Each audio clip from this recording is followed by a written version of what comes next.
Assalamualaikum warahmatullahi wabarakatuh. Alhamdulillah sahabat informasi. Jumpa lagi di awal tahun 2024 di podcast Informasi Berkah.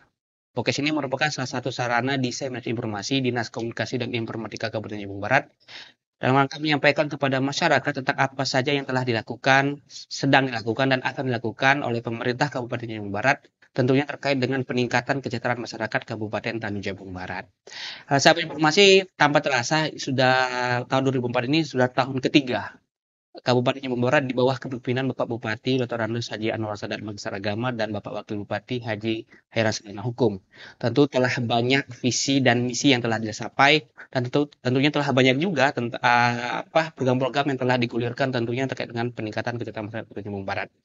Baik, untuk membahas hal ini, sahabat informasi bersama kami telah hadir Bapak Bupati Tanjung Barat, Bapak Dr. Andes Haji Anwar Sadat Magister Agama. Assalamualaikum Ustaz. Waalaikumsalam Sehat Ustaz. warahmatullahi wabarakatuh. Alhamdulillah. Sehat ya Ustaz. Baju kenceng Ustaz. Sama-sama putih. Kita 2004 bajunya teknikal Ustaz ya. Ya. Baik Ustaz, kali ini kita akan membahas tentang refleksi 3 tahun kepemimpinan Ustaz Ya. di Tanjung Barat. Namun sebelum kita membahas lebih lanjut tentang refleksi ini, tanggal 14 Februari kemarin kan kita sudah melaksanakan pemilu Ustaz ya. Ada Ya. pemilihan DPRD Kabupaten, Provinsi, DPD, DPR Pusat, DPD RI, dan tentunya Presiden yang jadi fokus utama. Ya. Saya ingin flashback Ustaz di Ya. tahun 2021 kemarin. Biar bagaimanapun Ustadz kan itu vibe-nya, kalau bahasa anak muda sekarang itu vibe-nya tuh nuansanya nuansa pengajar, dosen Ya. segala macam. Jadi pengen tahu Ustadz, mungkin saya yakin juga sahabat informasi juga pengen tahu apa sih yang melatar belakangi Ustadz kemudian turun dalam gelanggang politik ini Ustadz? Iya. Pertama kan kalau seorang guru itu ya, seorang dosen itu kan ingin bagaimana masyarakatnya ini memiliki kemampuan intelektual, kecerdasan, sehingga peningkatan sumber daya manusia itu bisa baik ya ke depan. Nah, saya melihat kalau di kita pada posisi guru dan dosen itu tidak terlalu kuat untuk menciptakan sumber daya manusia. Kalau hanya kita mengandalkan pengajaran, banyak hal yang harus dilengkapi, misalnya infrastruktur, ya, teknologi, kemudian kesejahteraan guru, kemudian tempat sekolah, ya, kemudian telekomunikasi dan sebagainya. Nah, ini saya melihat bahwa kita mesti lebih dari itu gitu. Jadi kalau dosen itu kan, guru itu kan ngajar sampai selesai gitu kan. Iya. Nah, lalu saya tidak melihat, saya ingin lebih gitu. Bagaimana kemudian ilmu yang ditransformasi oleh guru kita kepada anak murid itu betul-betul sampai dan bisa meningkatkan sumber daya manusia. Nah, kelengkapan-kelengkapan itu hanya bisa kita eksekusi lewat ya eksekutif ya, seperti bupati misalnya melengkapi alat-alat sekolah, kemudian uang belajar, kemudian listriknya, kesejahteraan guru dan semuanya yang menjadi komplement sehingga kita bisa meningkatkan sumber daya manusia. Nah, inilah yang membuat saya terjun di Turun. sini gitu. Jadi bicaranya hulu hilir Ustadz Ya, ya. jadi memang tidak tidak ya, saya termasuk orang yang menginginkan peningkatan sumber daya manusia kita itu memang komprehensif gitu. Jadi tidak dalam waktu lama hingga kita berharap masyarakat Kabupaten Tanjung Jabung Barat ini SDM kita cukup baik ya. Tidak kita kalau berbicara secara nasional memang agak berat Ya.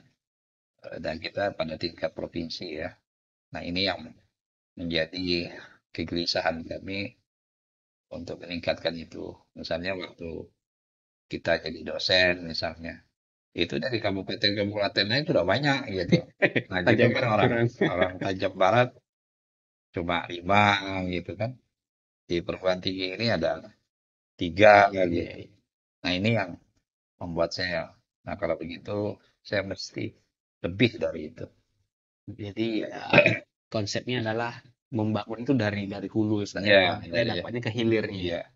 Apa sebabnya kita ini lambat gitu? Nah, Ya, apakah karena memang kemampuan finansialnya mm, lemah gitu kan?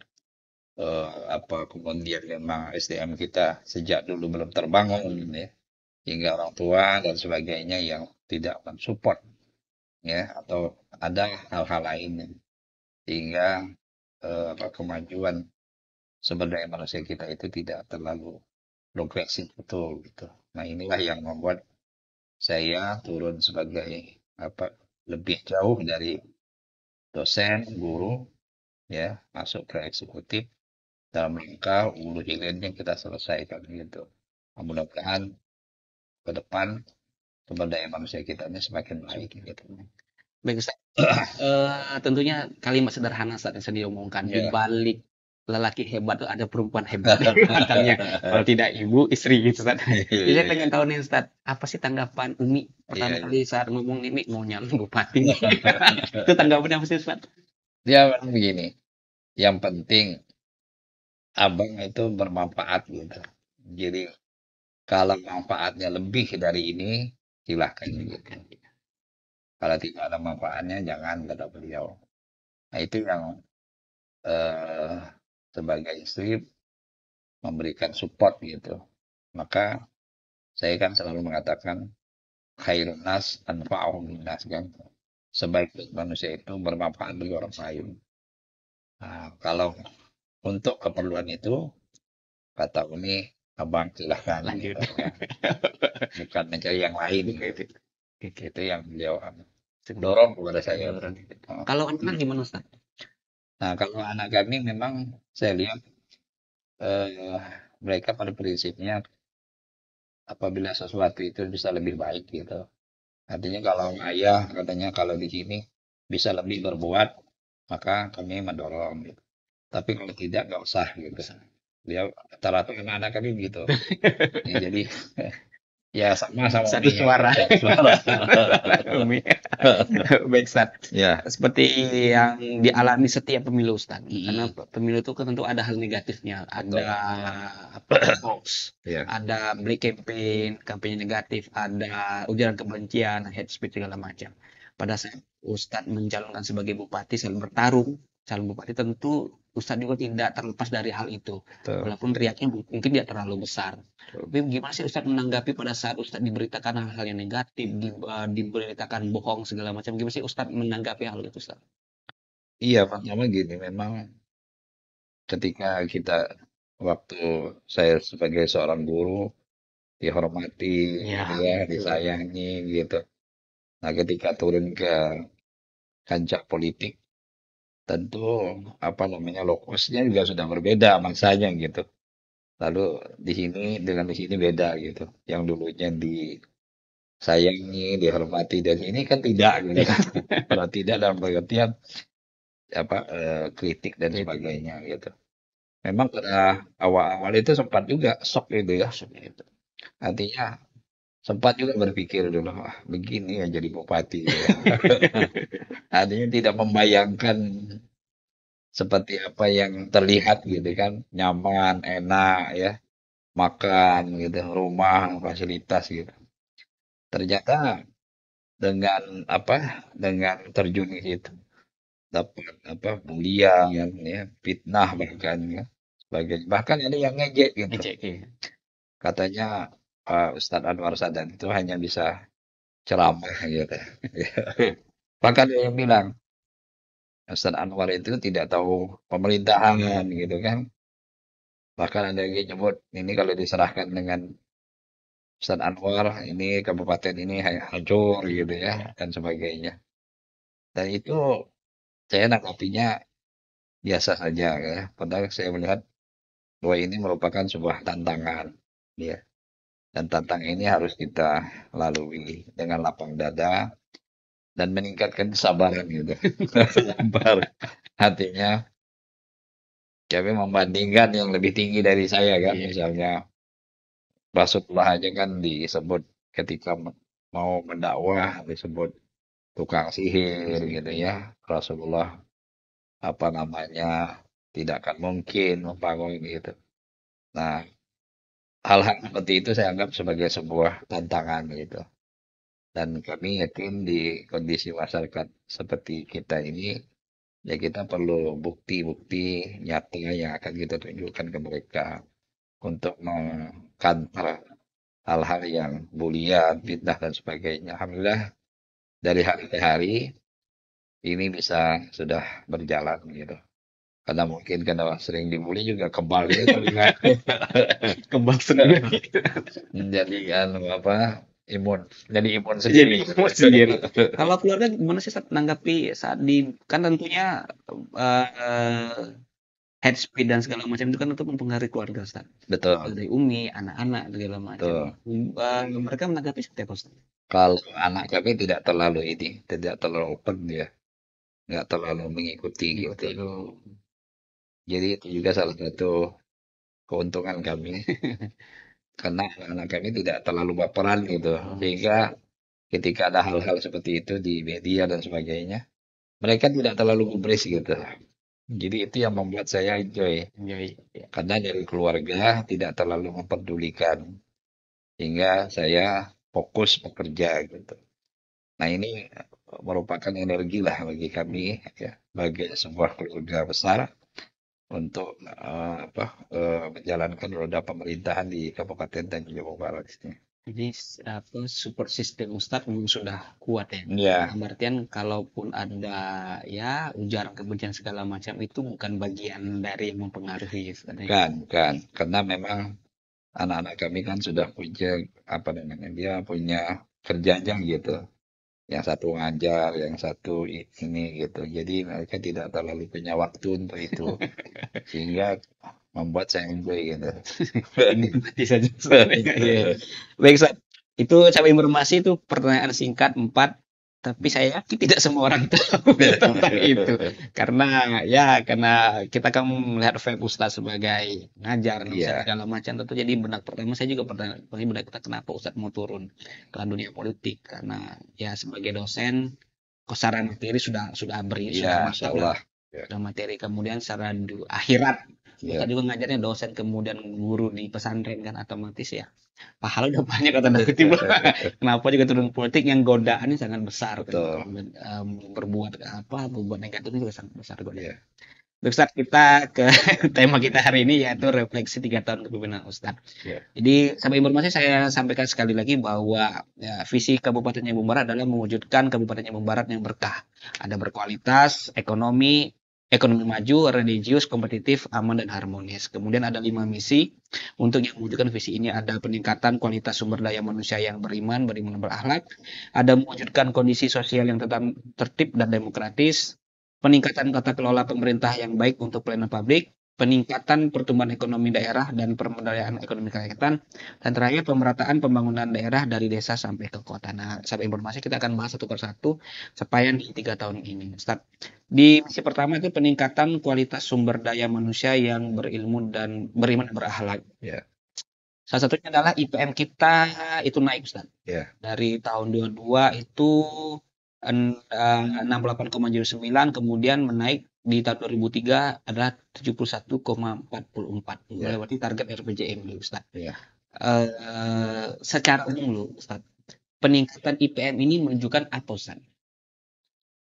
Gini ya, peningkatan kualitas ya SDM yang kita arahkan ini adalah kita tahu bahwa pendidikan ini pondasi ya, pondasi sebuah bangsa, pondasi sebuah negara, pondasi sebuah kabupaten. Maka saya ingin mengatakan kita harus melakukan intervensi yang maksimal. Bagaimana peningkatan sumber daya manusia. Nah, sumber daya manusia itu tidak hanya indeks pembangunan manusia kita itu tidak hanya pada aspek-aspek pendidikan ya. Pada situ ada aspek ekonomi, juga ada aspek kesehatan dan sebagainya. Itu mempengaruhi gitu. Maka Nabi sering menyatakan misalnya salah ummah bil ilmi wal mal. Kemakmuran sebuah masyarakat itu akan tergantung pada dua hal. ilmu pengetahuan dan ekonomi. Maka ini ekonomi dan ilmu itu berkelindan gitu ya. Hmm. Orang tidak bisa sekolah kalau tidak punya Ekonomi. ekonomi gitu kan. Nah, orang tidak bisa mendapatkan ekonomi yang baik kalau sekolahnya rendah. Maka kita melakukan pembangunan sumber daya manusia, peningkatan sumber daya, kualitas sumber daya manusia di Kabupaten Tanjung Jabung Barat. Kita terus mendorong dengan melakukan upaya-upaya masif. Ya, misalnya program Merdeka Belajar ya, yang hari ini sudah dikumandangkan oleh Kementerian Kemendikbud misalnya. Kemudian kita juga hampir 90% selama kepemimpinan kami memperbaiki infrastruktur sekolah, ya, sekolah-sekolah SD, SMP yang memiliki kewenangan kabupaten menjadi sekolah-sekolah yang memang sangat layak ya bagi anak-anak kita untuk menikmati pendidikan. Kemudian juga kita mengirim guru-guru kita, misalnya menjadi guru-guru yang punya profesional ya, dengan diklat-diklat dan sebagainya. Nah, inilah kemudian lalu saya yang setiap Jumat, setiap Minggu juga menyampaikan kepada masyarakat secara langsung tentang pentingnya pendidikan, ya, mendorong anak-anaknya untuk sekolah, lama sekolah dan sebagainya. Nah, ini maka saya lihat dari hasil IPM kita dari tahun kemarin 68,79 sekarang naik ya 71,44%. Harapan kami kalau ini kan sudah apa namanya sudah melewati target ya di RPJMD kita di 2023. Nah, oleh karena itu kalau ini sudah kita mampu ya kita tingkatkan, saya yakin nanti dia akan berbarengan dengan peningkatan ekonomi masyarakat. Nah, saya menganggap begitu. Jadi apa, peningkatan nilai IPM itu ada Ya, kaitan dalam ekonomi, ya, pendidikan, dan kesehatan. betul. Bisa kayak ke bidang pendidikan Ustadz. Jadi kalau data kita terakhir bahwa pada 2023 rata lama-lama sekolah kita naik dari 8,18 menjadi 8,31 dengan Ya, target 7,95. betul, Indeks literasi juga naik berhasil dari 30,71 pada tahun 2022 menjadi 56,39. betul, Saya cenderung ke indeks literasi Ustadz. Sejauh betul. mana Ustadz memandang tingkat literasi masyarakat Kabupaten Jember Barat? Iya, memang terus terang saja. Literasi ini kan sangat tergantung dengan budaya ya, Budaya budaya, baca. ya, budaya membaca, budaya berpikir gitu. Nah, budaya membaca dan berpikir kita memang itu dipengaruhi oleh lingkungan-lingkungan ya, Hmm. baik lingkungan sekolah maupun lingkungan luar sekolah. Maka kan saya meminta Dinas Perpustakaan untuk memperbanyak buku-buku. Yang kedua, membangun perpustakaan-perpustakaan kantor. Jadi setiap kemarin kita launching perpustakaan di apa Ngapain Bang? PTSP ya, untuk membuka ruang-ruang baca, membuat apa internet, ada katalog Kata ya buku dan sebagainya. Sehingga di ruang-ruang itu anak-anak muda itu bisa akses. searching ya, searching mau cari buku apa. Nah, itu kan dalam rangka untuk membudayakan literasi ya. Jadi investigasi eman itu budaya itu tidak hanya dari dalam ya, tapi juga stimulan dari luar. Maka ruang-ruang publik itu menjadi stimulan mereka untuk apa namanya meningkatkan literasinya gitu. Jadi mereka mau berpikir, mau membaca, berpikir, itu kemudian nanti akan meningkatkan ya sampai sekolah. Nah, ruang-ruang itu sudah kita buka, Mas. Kita buka dan itu saya motivasi terus Nih. gitu. Lewat setiap kali sambutan, saya menyampaikan apa negara itu bisa memunculkan literasi yang hebat, tidak mesti semua fasilitas ada. Saya bilang, misalnya kayak di Libanon, saya bilang di Gaza itu banyak ilmuwan-ilmuwan yang muncul gitu. Tapi infrastruktur Iya, kemudian minim. sangat minim Sangat gitu kan. minim. Nah, ini yang perlu kita tiru, saya bilang. Kan tidak mesti bahwa semua lengkap, kemudian literasinya naik, gitu. Jadi apa namanya kita dorong lewat menyemangati ya untuk mau berpikir, kemudian mau membaca ya. Tingkat membaca kita masih tingkat membaca yang pasif ya, Asik. bukan produktif. Nah, harapan kita mereka sebagai pembaca produktif. Nah, membaca produktif ini juga akan berhubungan dengan tingkat pendidikan gitu masyarakat kita. Nah, ini yang kita upayakan terus. Alhamdulillah selama di 2023 ini kita sudah naik ya literasi kita.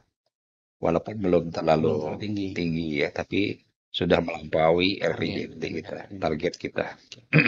Salah satu kekhasan ciri khusus dari Tanjung Barat adalah pendidikan agama, Ustaz. Betul, Kita kemarin Tanjung Barat dapat penghargaan dari Kementerian Agama karena berkomitmen dan punya kepedulian terhadap guru pendidikan agama Islam. betul, betul.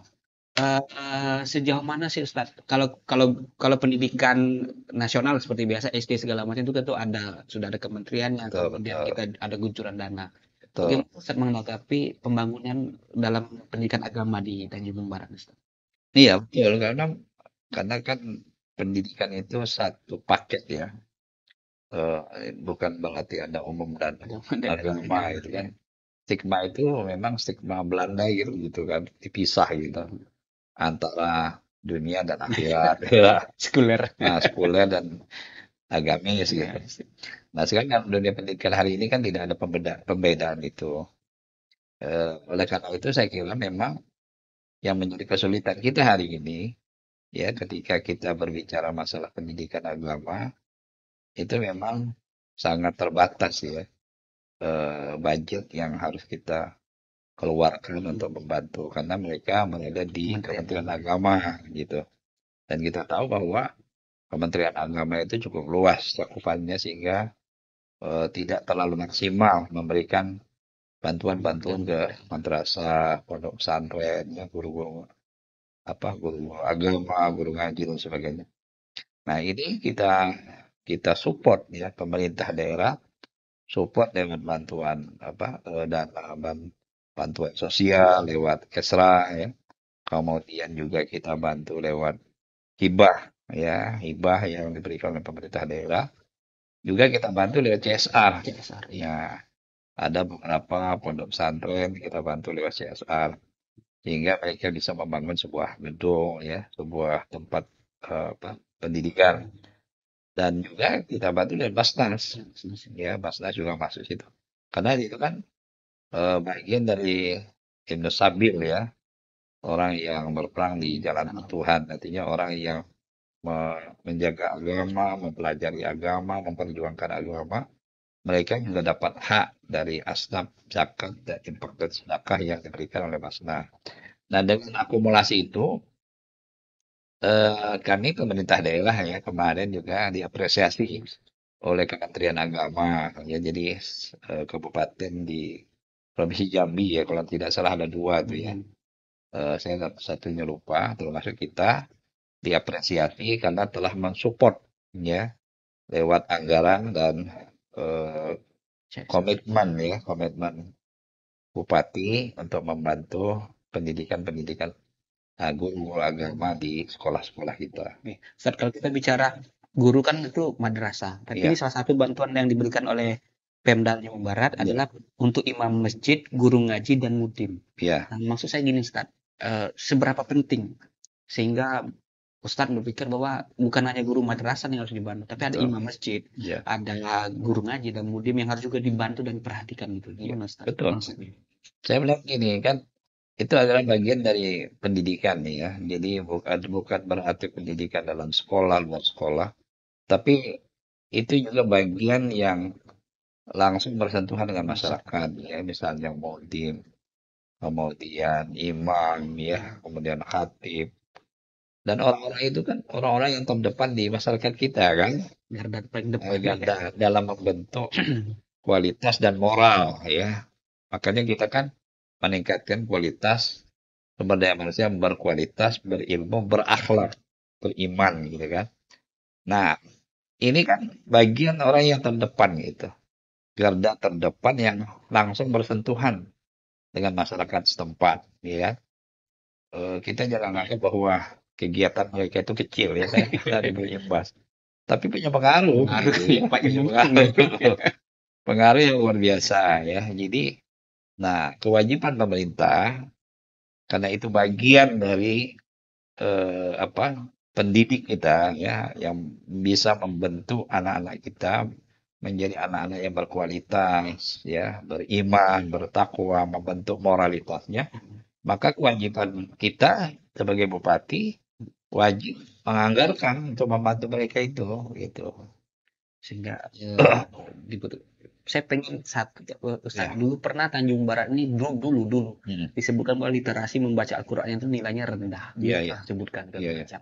Dengan 3 tahun ini Ustadz memberikan bantuan kepada sasaran guru ngaji. Ustadz Iya. melihat dan Ustadz selalu keliling-keliling, sejauh mana sih literasi Al-Quran masyarakat di Nah, saya lihat sudah hampir bagus ya. Meskipun secara statistik saya belum belum belum ya? ada melakukan penelitian ya. Survei saya turun-turun itu di 13 kecamatan ya, yang dari kalau desa mungkin hampir 80% lah Hmm. sudah saya kunjungi. Itu rata-rata mereka sudah bisa ya, literasi tentang Al-Qur'annya sudah bisa membaca Al-Quran ya. Rata-rata sudah hampir tidak ada lagi anak-anak kita yang Bertahun buta baca aksara Al-Quran. Quran ya.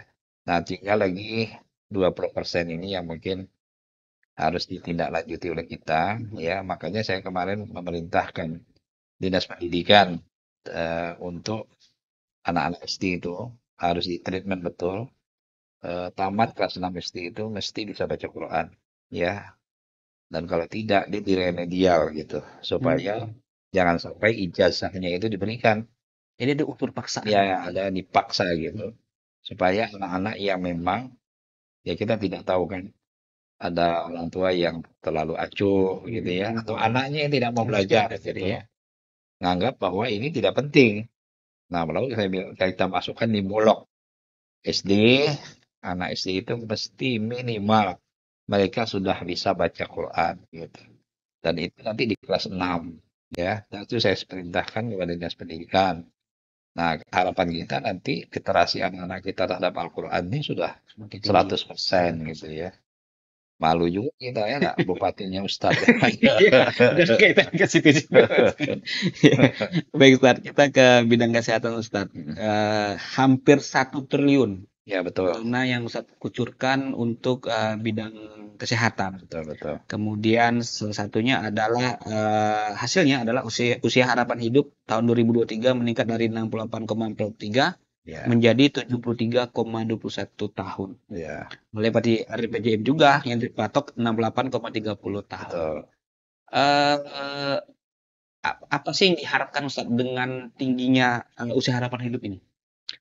Iya, umpamanya begini, kita kan waktu menjabat sebagai bupati kan, angka kematian kita tinggi ya. Jadi lamanya harapan hidup juga rendah.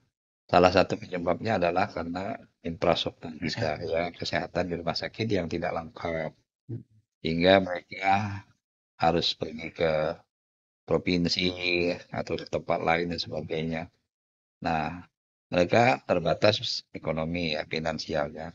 Nah, oleh karena itu kita memang saya selama 3 tahun ini, semboyan saya itu begini, tidak perlu banyak ya, sedikit, tapi efektif gitu. Ya. Nah, contoh misalnya selama ini ya, kita sudah hampir menggelontorkan dana 1 triliun ya untuk pembangunan kesehatan. Dan rumah sakit kita memang maksimal. Dan semua hari ini hampir 100% semua alat-alat kesehatan sudah lengkap. Ya, artinya orang periksa kanker juga sudah Sudah ada. sudah ada. Kemudian mamografi, kemudian radiologi, kemudian kemarin apa CT scan yang baru ya. Kemudian cuci darahnya ya, juga sudah, kemudian apa, alat ronsen yang baru, dan urologi ya, sebagainya, termasuk neurologi ya, saraf juga, jantung. Nah, ini dengan kelengkapan-kelengkapan ini, alhamdulillah kita lebih cepat memitigasi masyarakat kita yang berobat Iya. gitu, ya. Kalau dulu kan pada Kirim. udah cukup ini kan, udah boleh ke rumah nunggu ajal kan. Udahlah, Pasrah. jamnya datang gitu, pasrah. Nah, alhamdulillah kita dengan kelengkapan-kelengkapan ini, saya melihat angka harapan hidup semakin meningkat gitu loh. Dari apa 68 ya sudah menjadi 73 ya, 73 ya. 73%.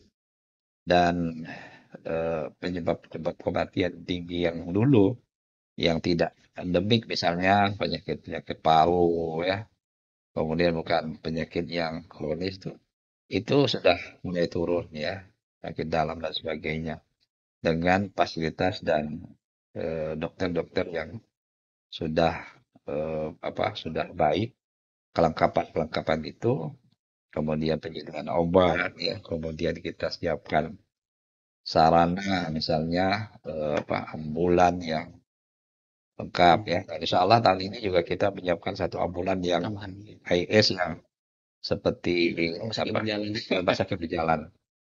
Nah, ini juga termasuk upaya kita di bidang kesehatan. Nah, termasuk 16 puskesmas yang ada di kabupaten kita sudah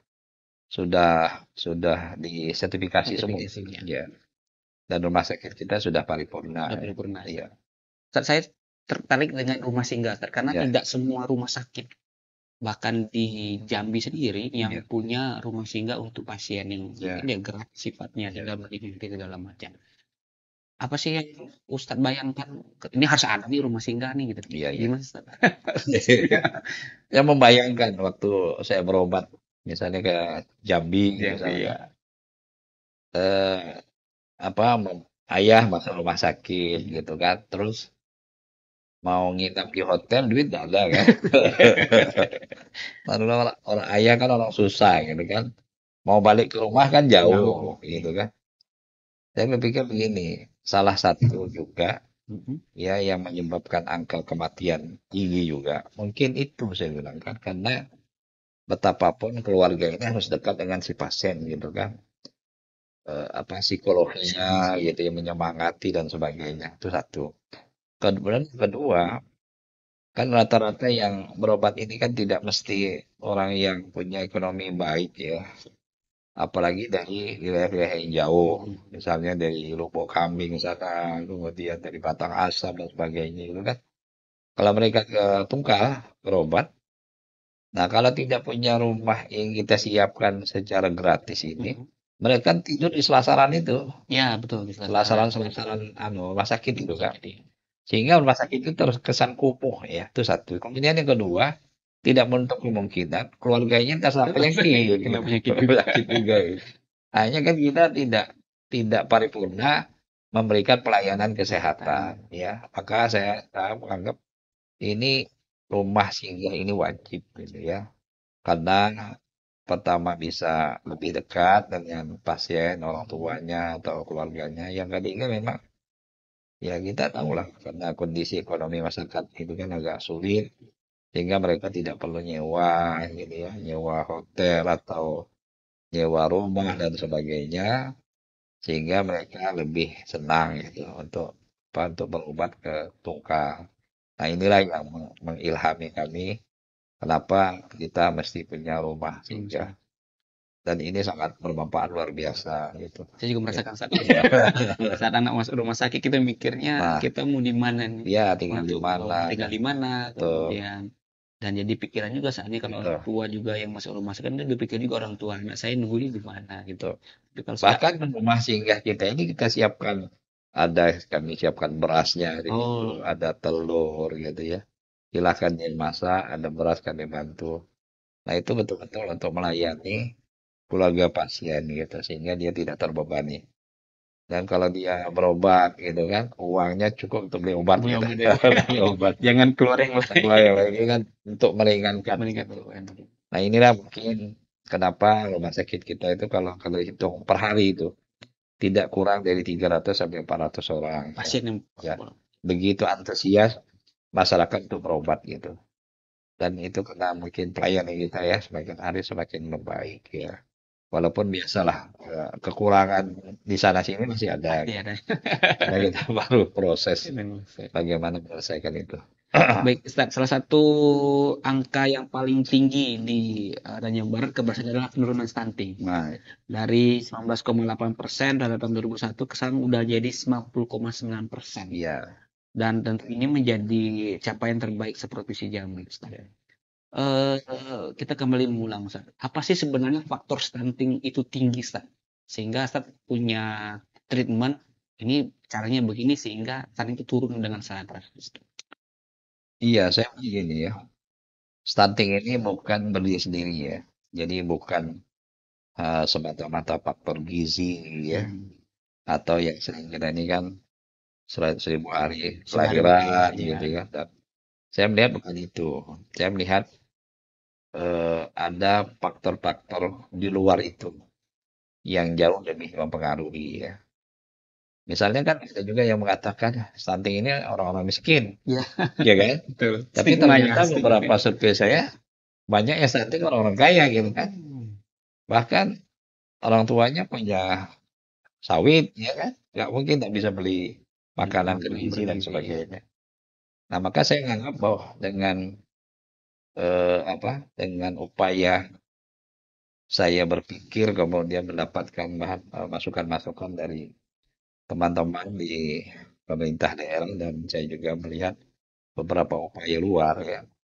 Nah, ini saya ramu ya. Saya ramu dampaknya begini. Yang pertama yang harus kita bangun itu adalah konsep orang tua terhadap anak dulu. Ini penting ini ya. Concern. Ya, konsep ini. Tanggung jawab orang tua kepada anak. Kita ingat nggak dulu waktu anak-anak orang tua kita gendong Oh iya. sampai kasih makan sampai jalan Sampai ke jalan-jalan. pelabuhan gitu. Iya. Yang penting anak makan Ada gitu yang kan. makan. Nah, kegigihan orang tua kita begitu dulu kan. Nah, sekarang ini kan anak ini kadang apa dikasih makan nggak mau. Kadang ibunya sudah bosan kan. Ah, sudahlah berhentilah. Kau mau makan makan ini indah ya kan. Udah level tinggi. Nah, berarti kan. Nah, ini kan membangun apa namanya konsep pola asuh ya kepada anak itu yang penting pertama. Itu yang paling penting. Karena asupan gizi itu kan mengikut jadi gitu kan. Jadi bagaimana tanggung jawab orang tua kepada anak. Nah, ini yang saya bangun dulu lewat gerakan subuh Jumat, lewat gerakan Jumat berkah. Saya memberikan apa ceramah, saya memauziatul hasanah. Dan itu selalu yang saya sampaikan. Dan ini saya lihat efektif ya, orang tua akhirnya merasa punya tanggung jawab terhadap anaknya. Nah, lalu yang kedua, kita kerjasama dengan Waket ya, Kemenak, kemudian apa pengadilan agama gitu, untuk tidak menikahkan anak di bawah usia karena kandungannya belum siap untuk apa hamil atau melahirkan anak. Ini juga rentan untuk menyumbang angka stunting ya. Nah, ini juga kami Kemenak, Waket juga memberikan apa semacam penyuluh-penyuluh lah ya ke masyarakat kita di luar. Nah, termasuk juga Kades saya perintahkan untuk tidak memberikan surat keterangan kalau dia mau nikah, kalau dia di bawah usia gitu. Sehingga ada sanksi moral di desa-desa itu anak-anak perempuan yang nikah di bawah usia untuk menghindari munculnya stunting. Nah, termasuk juga kita memberikan apa anak-anak perempuan kita ya yang kurang darah yang anemia ya, pil penambah penambah darah dan sebagainya. Dan tidak cukup itu ya. Nah, kita bekerja sama dengan beberapa perusahaan ya untuk menyediakan alat ukur ya antropometri. Alat ukur ini kita belikan, kita kasih setiap desa sehingga bisa mengukur ini anaknya stunting atau tidak gitu. Jadi mitigasi dini itu sudah ada di desa-desa tuh. Nah, ini kemudian nanti baru dia laporkan. Nah, kita beli semuanya sehingga di desa-desa bisa mengukur anak ini stunting atau tidak. Nah, tidak cukup di situ. Yang kita menggandeng Basnas ya untuk memberikan asupan gizi yang cukup kepada keluarga-keluarga yang tidak mampu ya. Misalnya kita berikan susu, kemudian beras ya, kemudian telur dan sebagainya. untuk ketahanan pangan keluarga yang orang tuanya stunting. Tidak cukup di situ juga, kita menganggarkan untuk pembelian susu padat gizi ya, yang direkomendasi oleh dokter spesialis anak. Dan kita anggarkan oleh Dinas Kesehatan.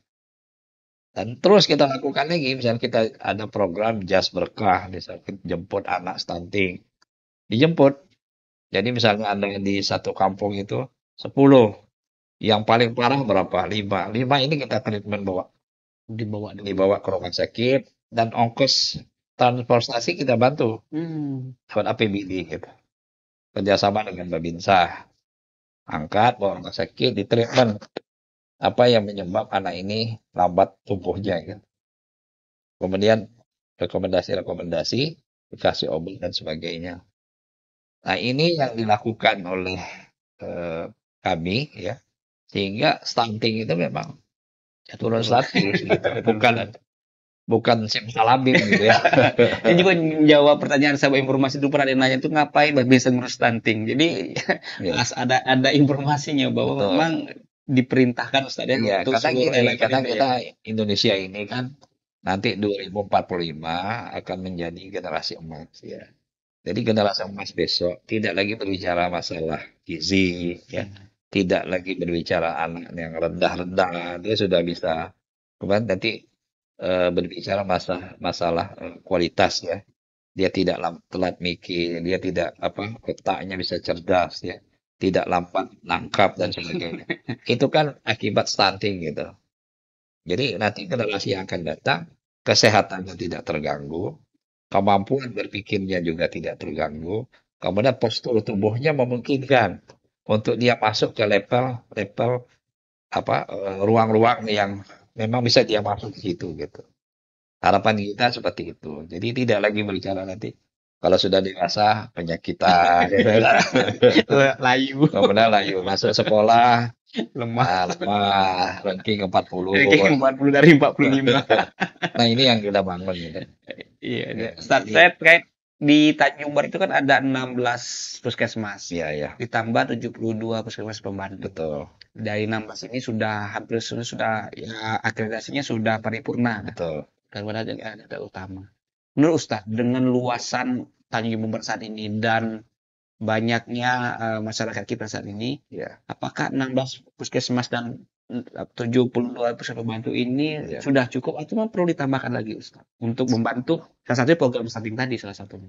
Saya, saya kira sudah cukup ya dengan 16 puskesmas, 72 pustu sudah melebihi cukup ya.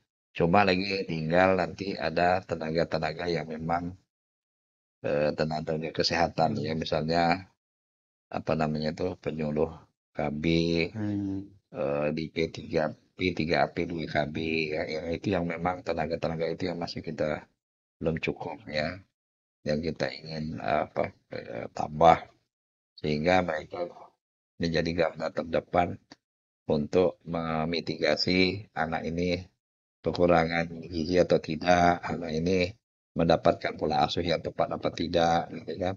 Anak ini waktu dia lahir dan sempurna apa tidak. Nah ini yang memang harus kita upayakan lagi ya, karena kita tahu bahwa dengan gaji yang ya tenaga-tenaga ini kan tenaga-tenaga P3K ya yang membantu.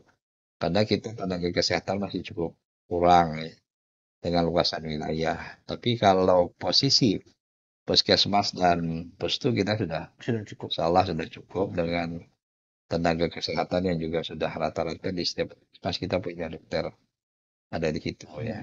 Mudah-mudahan kalau standar WHO itu kan 1/1000 ya.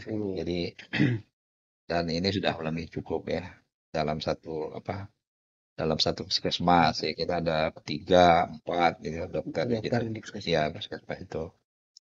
Oke, Ustaz.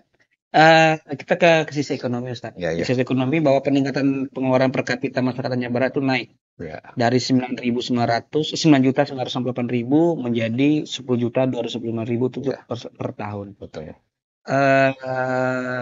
Tentu peningkatan pengeluaran per kapita ini kan terkait juga dengan pendapatan, Ustaz. Betul. Kalau Ustaz melihat sejauh mana sih masyarakat Tanjung Barat dengan dengan ekonomi saat ini pasca Covid kan udah lama lewat Betul. pasca Covid. Nah, saat ini gimana Ustaz lihat apakah masyarakat Tanjung Barat ini semakin tanda kutip semakin punya pendapatan yang sesuai dengan dengan kebutuhannya atau memang masih dalam setara masih belum penuh semua tanpa. Kalau kita melihat pertumbuhan ekonomi kita cukup baik ya di Kabupaten Tanjung Jabung Barat, dan kemarin di refleksi juga kita sampaikan, dan hari ini juga peningkatannya cukup signifikan ya. Artinya ekonomi kita cukup sehat. Kemudian kita tahu bahwa sumber ekonomi masyarakat kita kan masih menyandarkan pada pertanian dan perkebunan, perikanan ya, mayoritas ya. Nah, eh, perkebunan dan pertanian ini kan fluktuatif ya. Kemudian perikanan juga fluktuatif. Dengan peningkatan apa namanya daya belanja kita yang naik itu, saya melihat bahwa kemampuan ekonomi masyarakat kita sudah naik ya. Artinya dia sanggup belanja sekian, tentu punya pendapatan yang lebih ya, masyarakat kita. Karena kita lihat apa eh, progres peningkatan ekonomi kita cukup naik ya. Nah, oleh karena itu saya kira memang ada beberapa intervensi yang kita lakukan. Misalnya kita sudah membina UMKM ya. UMKM ada kredit usaha rakyat dengan perbankan ya. Kemudian juga beberapa kelompok-kelompok tani ya, kelompok tani, kelompok nelayan yang sudah kita gandeng dengan perusahaan-perusahaan bantu ya. Misalnya ada kelompok petani kopi gitu ya, jahe dan sebagainya. Kemudian bumdes-bumdes juga tumbuh kembang di desa-desa. Nah, inilah yang membuat pertumbuhan ekonomi kita naik ya. Sehingga daya beli masyarakat kita menjadi per tahun itu menjadi 10 juta, lebih kurang 10 juta per kapitanya gitu. Nah, ini kita kerjasamakan dengan itu, dengan perusahaan-perusahaan besar untuk menggandeng gitu. Kalau ini Ustaz, kita kan juga punya banyak perusahaan-perusahaan yang di wilayah Tanjung Barat beroperasi. Ya. Sejauh mana sih daya serap pekerja mereka? Ngopi dulu sambil. Oh, saya mengerti. Ya, kamarnya nikmati aja ya. Nonton dulu ya. Nanti dingin kopinya. Dari kopi yang akan menjadi kopi es. Kopinya segar ya, apalagi kopi prai kan. Kopi prai. Jadi Ustaz, gimana sih perusahaan-perusahaan di Tanjung Barat ini mampu menyerap tenaga kerja lokal sehingga tentu meningkatkan pendapatan masyarakat Tanjung Barat, Ustaz? Nah, ini yang kita buat ya selama kami jadi bupati ini. Kita perintahkan di Staker ya, itu buat satu forum. Forum itu isinya adalah anak-anak kita Kabupaten Tanjung Jabung Barat wajib mendaftarkan. Ada situ ada kartu pencari kerja. Nah, jadi mereka ada asosiasi forum. Nah, di Staker ini dia garda terdepan saya perintahkan untuk berkomunikasi dengan perusahaan-perusahaan. Misalnya perusahaan yang baru muncul ya, yang ada di Kabupaten Tanjung Jabung Barat. Mereka punya peluang tenaga kerja berapa. Nah, nanti anak-anak ini yang kita kirim ke situ. Nah, untuk meningkatkan kualitas tenaga kerja kita sudah kerjasama dengan Balai Latihan Kerja Sumatera Barat ya, Padang kemarin juga ada ke sini. Dan anak-anak kita bagus gitu. Bahkan anak-anak kita yang kerja di PLK sana jadi dosennya gitu. Jadi instrukturnya, mengajarnya. Mereka sudah terampil gitu, membranding ya. Mereka menjadi entrepreneur, kemudian influencer, semua lengkap sudah anak-anak kita. Nah, ini alhamdulillah mereka tidak hanya masuk dalam perusahaan-perusahaan, tapi mereka juga bisa membuka usaha ya. Nah, karena mereka satu saja bisa membuka usaha, maka ada beberapa tenaga kerja yang ada yang satu punya tenaga kerja 10, ada 9, ada macam-macam ya. Nah, termasuk MKM ya. Dan UMKM kita rata-rata sudah ribuan Sudah ya ribuan mempekerjakan tenaga kerja. Nah, termasuk batik digaungkan. yang saya gaungkan setiap kegiatan ya. Dan bayangkan begini, satu rumah batik aja saya bilang tukang catnya berapa orang gitu kan. Tukang rebusnya berapa, tukang jemurnya berapa, ya. Nah, kalau satu rumah ini mempekerjakan 5 saja, berapa banyak rumah-rumah Benar batik memproduksi ini, ya. produksi batik ini yang mempekerjakan tenaga kerja kita. Nah, ini saya melihat inilah yang membuat saya meyakini gitu, selama anak-anak kita mau kerja gitu ya, ruang-ruang itu ada, Pasti ada ya. pasti kita sudah nyiapkan. Dan bahkan kita bantu lewat pembinaan Basnas. Hmm. Misalnya ibu siapa kemarin, Ibu Misda yang jual apa soto, jual bakso, kita bantu gerobaknya kita buatkan. Kemudian pendanaan awal, Dikasih modal awal. nggak usaha sudah dan dapat untung ya. Nah, otomatis kan ketika usahanya bisa jalan, saya lihat ada beberapa tenaga kerjanya itu ada 5 ya. Artinya 5 pengangguran ini bisa menjadi apa Tenaga kerja yang menjadi produktif. tenaga kerja yang produktif yang bisa menghasilkan. Ya, Jadi saya meyakini gini, selama anak-anak kita mau kerja, peluang tidak ada peluang itu pasti ada. masih ada. Ya. Dan pemerintah sudah menyiapkan peluangnya. Dah, kita sudah buka namanya informasi peluang kerja. Ada websitenya di Dinas Disnaker. Bagi mereka yang ingin meningkatkan kemampuan, kita ada pelatihan di BLK-nya.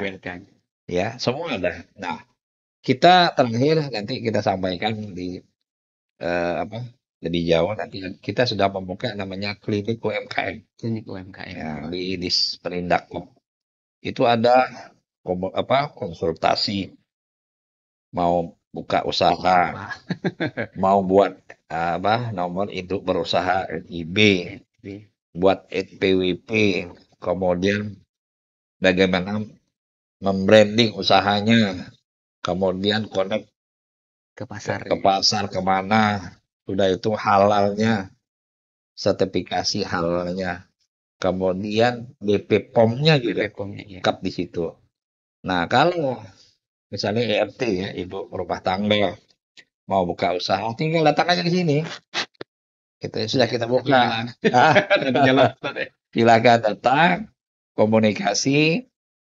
Kalau dia nanti dana tidak punya, kalau mereka sudah menjadi binaan Perindakop yang sudah kita latih dan sebagainya, nanti kita gandengkan ke perusahaan atau perbankan ya, yang pinjamannya tanpa bunga antara 5 juta, ya kan? Kalau mau jual pisang kan 5 sampai 10 juta sudah cukup kan? Nanti gerobaknya kita bantu lewat Basnas gitu. Dan insya Allah ini sangat efektif ya untuk meningkatkan peluang-peluang kerja bagi masyarakat kita di Kabupaten Tanjung Jabung Barat. Ya. Jadi saya informasi kalau mau mikir jualan dan bingung caranya gimana datang ke Dinas Kependakop, tanya-tanya dulu. Nanti kalau sudah yakin ya jualan. Insya Allah. Insya Allah ada. Seperti kata Ustadz tadi bahwa selagi mau kerja pasti ada jalan. Ada jalan. Ya. Gitu. Insya Allah. Insya Allah. Ustadz, kita ke misi 2 yaitu mewujudkan kondisi sosial yang tentram, tertib, dan demokratis. Iya betul. Salah satu indikatornya adalah indeks persepsi rasa aman di Kalimantan Barat yang hampir 100%, 92,75%. Pertanyaan mendasar, Ustaz. Emang tidak pernah konflik apa Ustaz? Kalimantan Barat, Ustaz? Memang kita, alhamdulillah ya, Tanjung Barat ini masyarakatnya rukun, damai, aman ya. Hampir tidak ada konflik antar suku. Ya.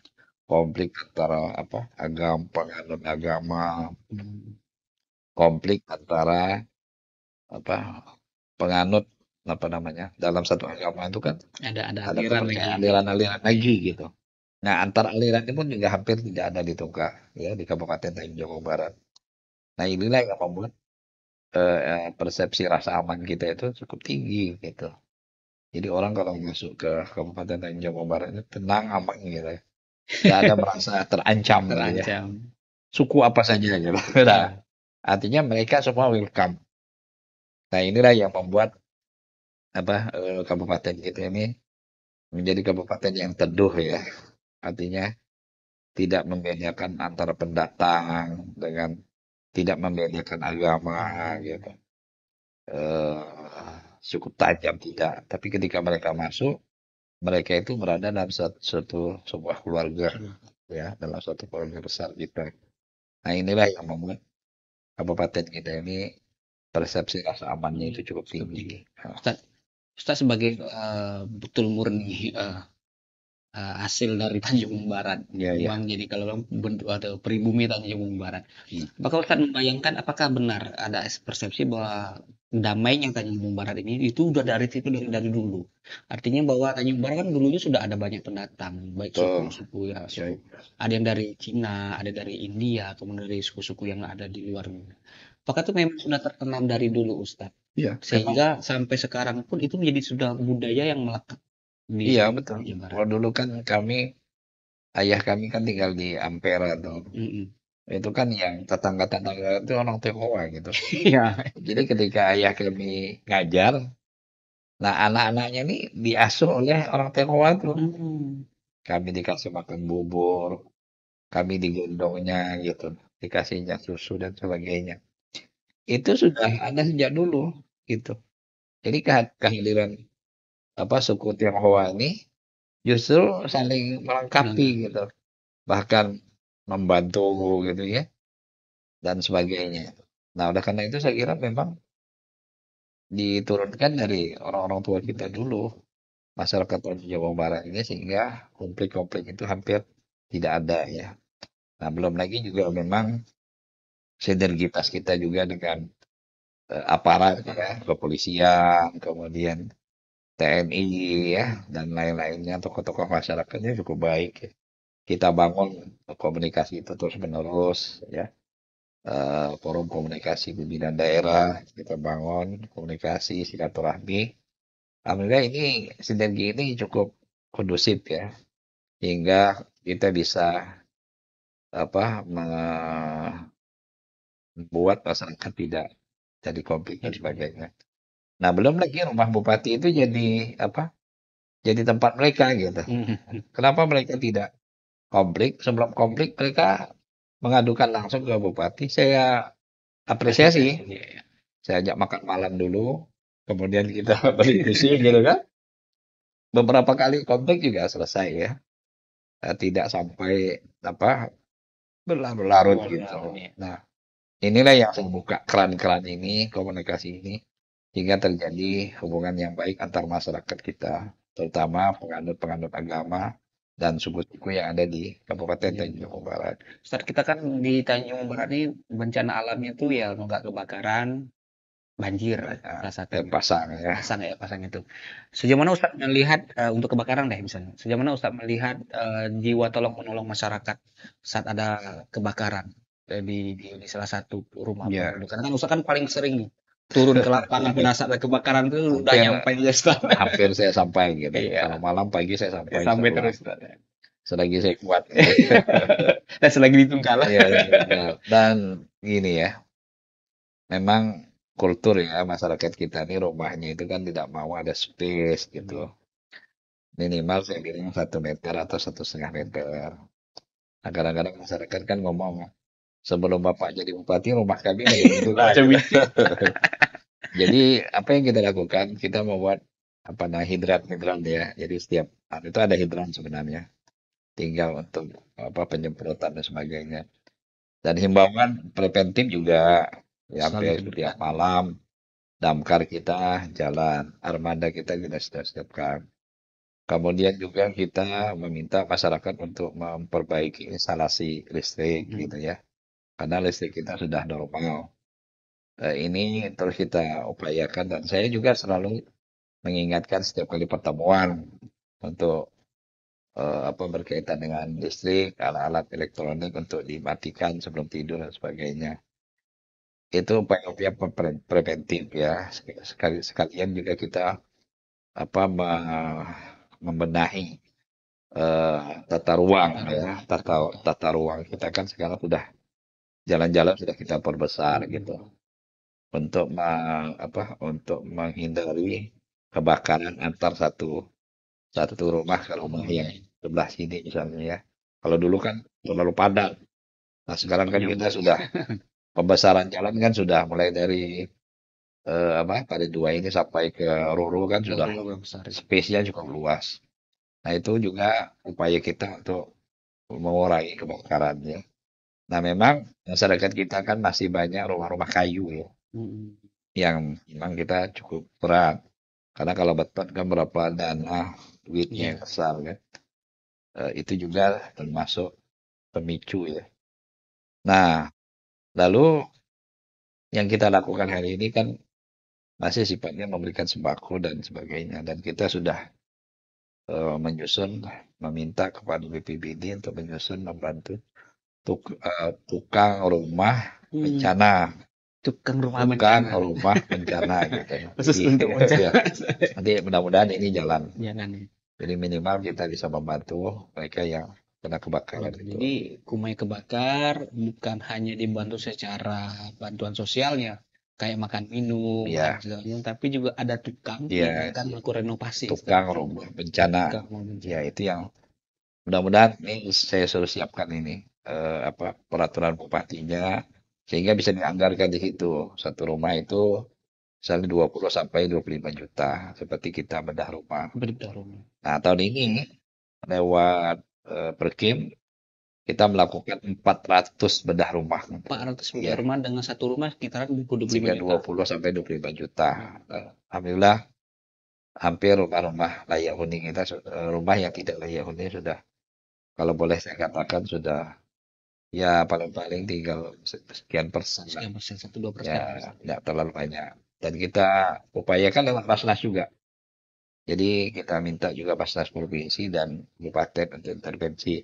Misalnya tahun ini 30 rumah dari Basnas dan Basnas Kabupaten juga ya. Kita jalankan. Nah, mudah-mudahan begitu seterusnya. Mudah-mudahan tidak ada lagi rumah yang memang sudah tidak layak huni lagi. Ada di Kabupaten Tanjung Barat. Oke,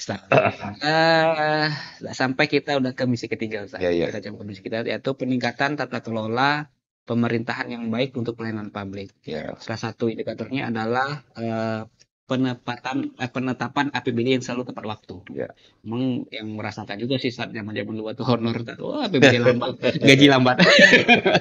Aduh, bulan 4 baru gajian. Lumayan kering. Iya, iya. Kemudian ada opini BPK yang tahun 2022 kemarin, alhamdulillah mendapat opini UTP kelima kali. Iya.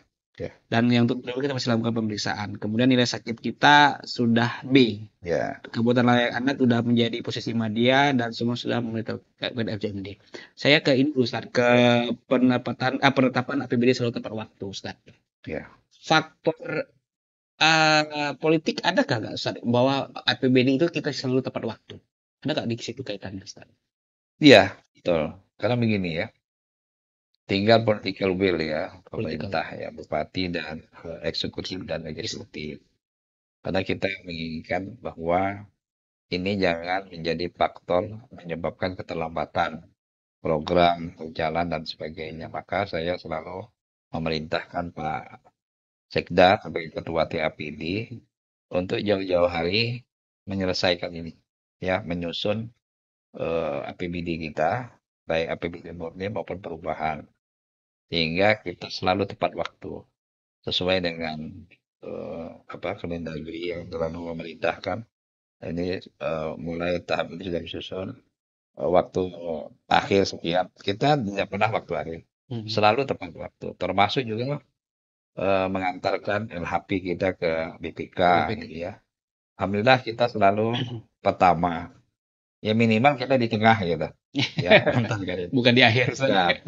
Nah, itu menunjukkan bahwa memang kita sangat proaktif ya untuk menyusun APBD itu sehingga tidak terjadi kelamatan program, termasuk tunjangan ya, gaji dan sebagainya. Ini yang kita upayakan semaksimal mungkin. Dan saya sudah selalu memerintahkan jauh-jauh hari ya untuk mengantisipasi hal-hal yang tidak diinginkan untuk muncul.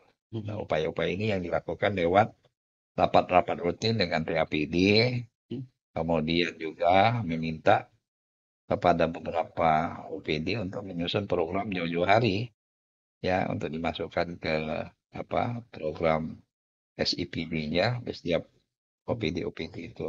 Nah, itu yang kita lakukan. Itu. Nah, sambil kita berkomunikasi bersilaturahmi dengan legislatif Negatif ya, ya. karena Pernah mereka yang itu juga. membahas kan.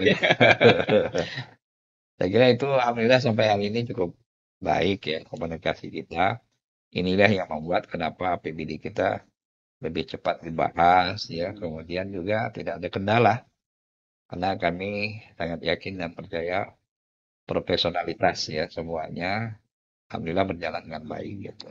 Saat kita WTP yang kelima Betul. 2022 kemarin. 2023 adalah pemeriksaan BPK. Ya.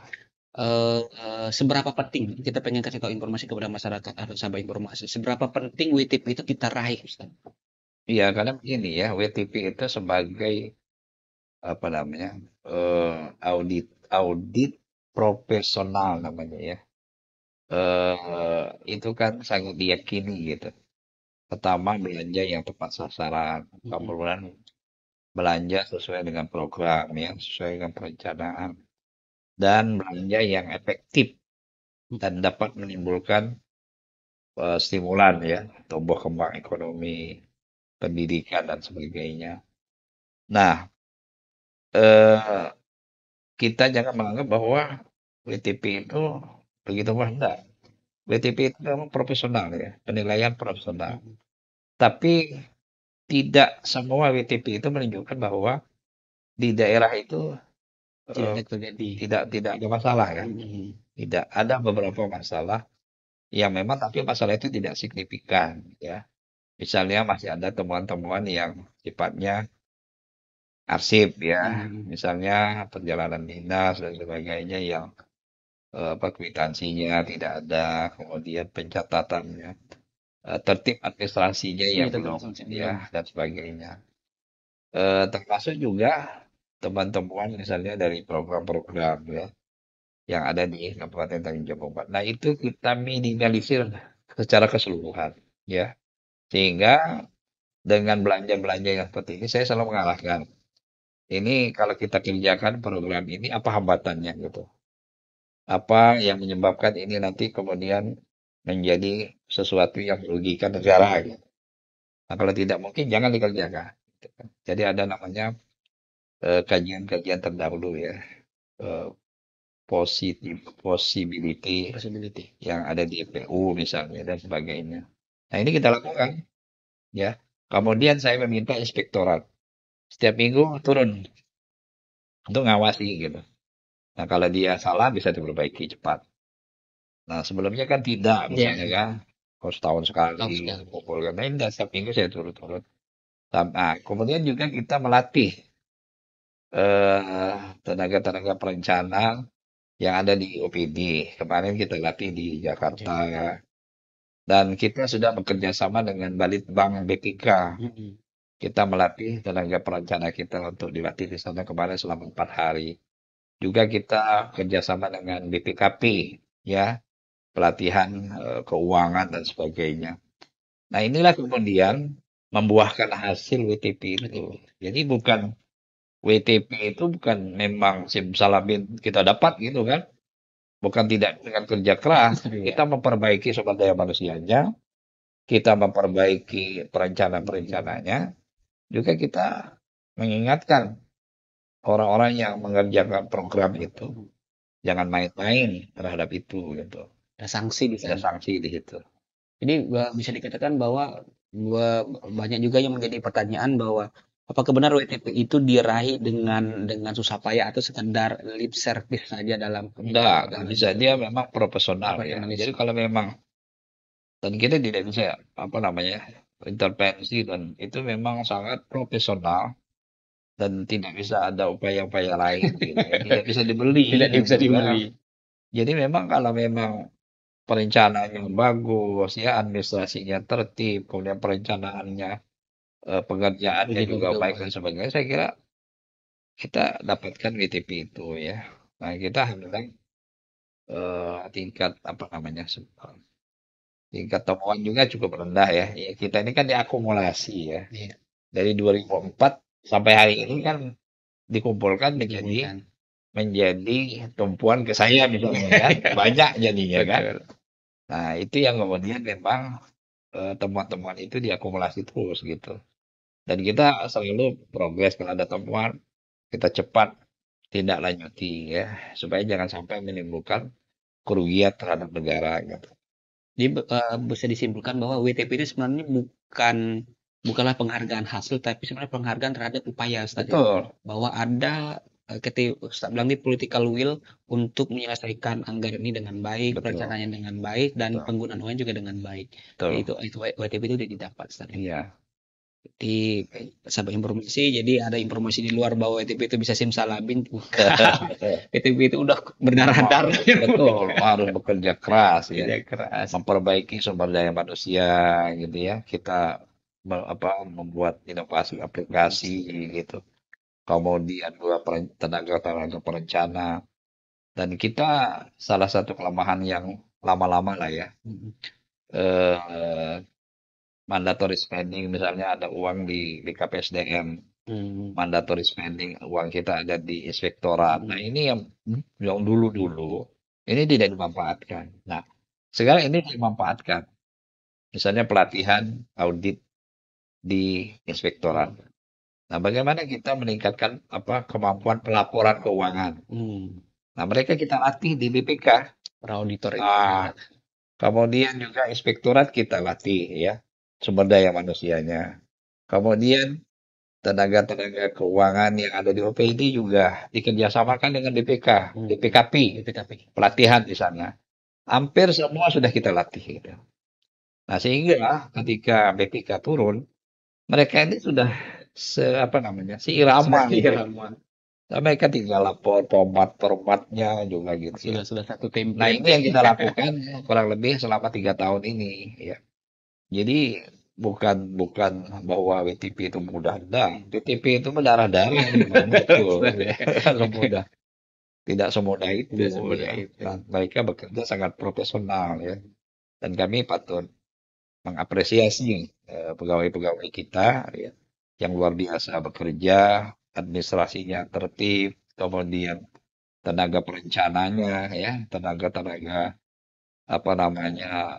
yang membidangi baik penganggaran dan sebagainya luar biasa. Pencatatan-pencatatan kita. Dan ini saya kira memang wajar lah kalau kita dapat WTP gitu. Ustaz, selain itu kita juga ada dapat Kabupaten Layak Anak pada posisi Madya. Ustaz, Betul, apa sih manfaat bagi masyarakat? Oh, Tanjung Barat ini udah Kabupaten Layak Anak. Apa sih betul. manfaat yang diterima oleh masyarakat secara langsung, Ustaz? Iya, ini saya kira memang sejak saya dilantik jadi bupati kan nggak diurus ya. Betul, nggak diurus. Kita kan belum dapat apa-apa. Apa-apa ya. Lalu kita urus, pelan-pelan kita lengkapi bahan-bahan. Kita masuk dapat Pratama. Hmm. Oh, nah, 2023 ini kita masuk Nadia Madya. ya. Sudah naik dan sedikit lagi poin kita naik Nindya. Nindya. Nindya. Nah, kalau naik lagi baru kita dapat kota layak anak utama ya. Nah, kita pada posisi hari ini Nindya Proses. sudah selevel lah dengan kota Jambi ya. Nah, kenapa urgennya ini? Kita ingin menjadikan kabupaten ini kabupaten yang anak-anaknya itu hidup dengan tenang, senang, dan sukaria gitu. Tidak meresahkan orang tuanya yang ada di Tanjung Jabung Barat ya. Misalkan kalau orang tuanya kan cemas kalau sekolah nanti Ada apa-apa. terjadi bullying ya atau terjadi apa-apa penculikan anak dan sebagainya. Kemudian anak sulit mencari ruang-ruang bermain, anak-anak sulit untuk rekreasi dan sebagainya, mengembangkan kreativitas. Nah, ini yang kita bangun sekarang. Jadi sekarang ada ruang terbuka hijau kita buka ya. Kemudian ada ruang-ruang kantor yang tempat bermain anak. Sekarang kita sudah membangun rumah sekolah layak anak gitu. Kemudian juga tempat-tempat olahraga yang anaknya kalau bermain itu tidak menimbulkan kecelakaan dan sebagainya. Ini penting ya supaya anak itu nyaman hidup di Tanjung Jabung Barat gitu. Itu intinya gitu. Generasi penerus. Generasi penerus kita bangga dia lihat di ini Iya. ya. Jangan sampai nanti anak kita berhentilah tinggal Pindah bela. tinggal baik lah gitu. Nah, itu yang paling penting. Hingga nanti dia menjadi bangga, bisa nyaman, dia ke sekolah, dia senang, gitu kan. Dia keluar rumah bermain juga senang. Di rumah tangganya juga Udah senang, senang. gitu. Harapan kita seperti itu. Maka kita bangun Kabupaten Layak Anak ini. Artinya memberikan dampak psikologis Iya, tadi betul. kepada masyarakat bahwa orang tua juga tidak merasa cemas saat anak dilepas main kemana, kemudian Betul. anak-anak juga merasa aman bermain di mana saja, Iya, aktivitas juga tidak dijaga. iya betul. Makanya kita kan ada apa namanya psikologi ya. Misalnya kemarin ya, saya ninjau banjir. Mm. Nah, kita bawa ahli Tim psikolog gitu kan, trauma ini. Artinya di Tanjung Jabung Barat ini dia tidak cemas jadinya gitu walaupun kena bencana gitu. Iya, Karena kita punya psikolog ya untuk mentrauma healingnya ya. Nah, inilah dari Kabupaten Layana penting. itu Itu penting ya, penting ya. mendapat predikat di dalam Ya, kabupaten ayahnya. mudah-mudahan insya Allah di 2024 nanti kita usaha naik lagi dari India. Madia Nindya insya India. Allah ya. Amin.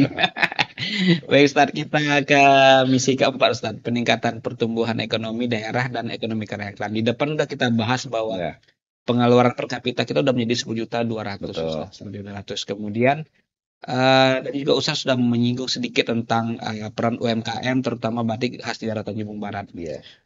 Selain ini Ustaz, selain batik, Ustaz Ya. memandang atau dari hasil perjalanan Ustaz kemana-mana, apalagi sih yang jadi potensi Tanjung Barat Ustaz? Nah, sekarang ini alhamdulillah kita UMKM kita ya yang hari Hmm. ini sudah hampir 9.000 ya. Mm-mm. 9.000 UMKM kita ya yang ada di Kabupaten Tanjung Jabung Barat sudah banyak mempekerjakan tenaga kerja ya untuk mengurangi pengangguran. Nah, sekarang ini sektor UMKM ini loh apa namanya roda ekonomi Kabupaten Tanjung Jabung Barat. Maka saya mengatakan bahwa tidak hanya batik ya, Mm. Deklarasi ini punya ujung tombak juga nanti mengembangkan kerajinan-kerajinan lainnya ya di samping makanan ya, misalnya anyaman bambu, Hanya menang. anyaman pandan dan sebagainya yang sudah kita bukakan ruang-ruangnya. Dan insya Allah mudah-mudahan dalam waktu dekat kita mau buka tempat belanja khas Kabupaten Tanjung Barat ya. Jadi kalau orang ke Tanjung Barat. Tanjung Barat juga mampir ke situ. Ini sudah sedang diprogramkan dan sedang jalan. Nah, termasuk juga peracikan-peracikan ya, termasuk kopi ya. UMKM kita di kopi, baristanya juga muncul. Kemudian ada beberapa apa ramuan-ramuan jamu-jamuan ya, obat-obatan yang kita juga sudah bagus ya, sudah dijual. Bahkan ada yang sudah masuk ke supermarket dan sebagainya. Nah, ini sektor-sektor ini alhamdulillah tumbuh kembang ya. Termasuk di Muntialo yang BUMDes apa nanas Oh iya. madu ya itu sudah banyak dibeli ya. Tinggal lagi nanti kita menarik investor untuk datang ke Tanjung Jabung Barat membuat nanas kemasan gitu dalam kaleng yang memang kalau orang luar sangat membutuhkan ya, sangat membeli itu. Nah, belum lagi juga para pengrajin-pengrajin apa namanya i- industri turunan dari kelapa. Hmm. Misalnya kokopit Kok. ya, yang menjadi bahan baku untuk orang nanam nanam tanaman akasia ya dan sebagainya yang nilai jualnya sangat tinggi. Belum sabutnya lagi dan tempurungnya bisa jadi briket dan sebagainya. Nah, ini sektor-sektor kelompok-kelompok tani yang membentuk UMKM ini yang berkembang sekarang ini. Dan kita tahu macam kerupuk ya di Tanjung Jabung Barat diminati Ya, kerupuk kerupuk udang ya. udang. Kerupuk udang termasuk juga apa namanya beberapa kue-kue yang menjadi ciri khas kita ya, yang dibawa ke luar, termasuk mingke ya, Mingke yang setiap bulan puasa tuh. itu Nah itu orang-orang dari luar banyak beli ke lokal karena cuma datang untuk beli itu Ustaz. untuk beli mingke khas Beli Tanjung kue Barat, ya kan? Belum lagi gembong beli gembok gembong tungkal ya. GBHN. Nah ini juga alhamdulillah cukup berkembang ya masyarakat kita. Nah itu yang saya katakan tadi. Selagi masyarakat kita mau berusaha, insya Allah ya, Ruang itu ada. ruang itu selalu terbuka bagi mereka untuk mendapatkan meraih rezekinya di Kabupaten Tanjung Barat. Ustaz, di bidang khusus di pertanian, Ya, pemerintah dulu pernah membeli eskavator amfibi Ustaz. betul. Eh, untuk meningkatkan produktivitas pertanian di dan perkebunan di Tanjung Betul. Barat. Evaluasi Ustaz di 2023 sejauh mana eskavator amfibi ini betul-betul apa hasilnya memang dirasakan dan memang dibutuhkan oleh masyarakat. Iya, ini kemarin kita pertama beli satu ya di Hmm. 2022 Wah, ya. Kemudian sejak beli itu sampai hari ini nggak balik-balik. kena Betul-betul pinjam. dirasakan masyarakat. Karena normalisasi sungai itu penting, menguasai parit ya.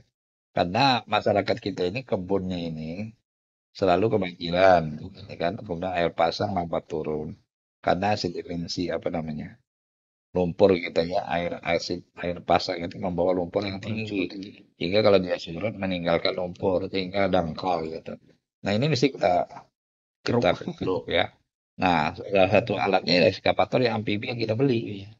Nah, ternyata itu luar biasa dirasakan masyarakat. Sehingga masyarakat mengatakan, kami pengen perbaiki anak sungainya, anak parinya ketimbang kami dikasih apa namanya bibit kan ya. Bibit, Nggak ada iya. artinya bibit yang bagus kalau Anak airnya sungai, tenggelam iya gitu betul. kan.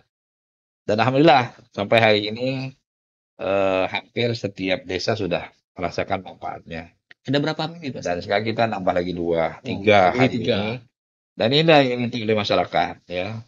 Nah, mudah-mudahan dengan ini pertanian kita menjadi baik, perkebunan kita juga menjadi baik sehingga anak-anak apa namanya?